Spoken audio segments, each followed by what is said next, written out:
প্রতিভা তোমার মধ্যেও আছে, ট্যালেন্টেড তুমিও, কিন্তু কি কেউ সেই ট্যালেন্টটা বোঝেই না, কারণ তুমি নিজেই বোঝো না। ট্যালেন্টেড যখন তুমি, তাহলে কেন তুমি সেটা দুনিয়াকে দেখাবে না? মোটিভেশন নেই, তাই তো? মোটিভেশন, চলো আমি দিয়ে দিচ্ছি একটু মোটিভেশন। হতে পারে অনেক দিন ধরে মাজা ঘষা করা হয়নি বলে তোমার সেই সূক্ষ্ম ট্যালেন্টটা পরিণতি পায়নি। তোমার হয়তো মনে হতে পারে, আরে আমি এটা ড্রয়িং করব, আর যদি এটা দুনিয়ার লোক দেখে নেয় হাসবে না তো? আমার দ্বারা এসব হবে না।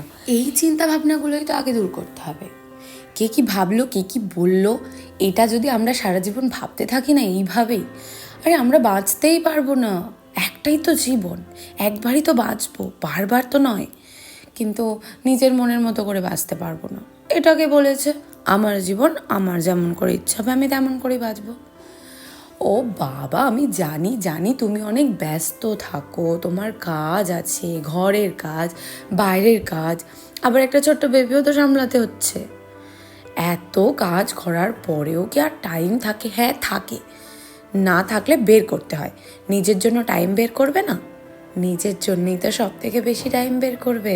বের করতে হবে, জোর করে হলেও নিজের জন্য সময় বের করতে হবে, কারণ এটা তোমার জীবন।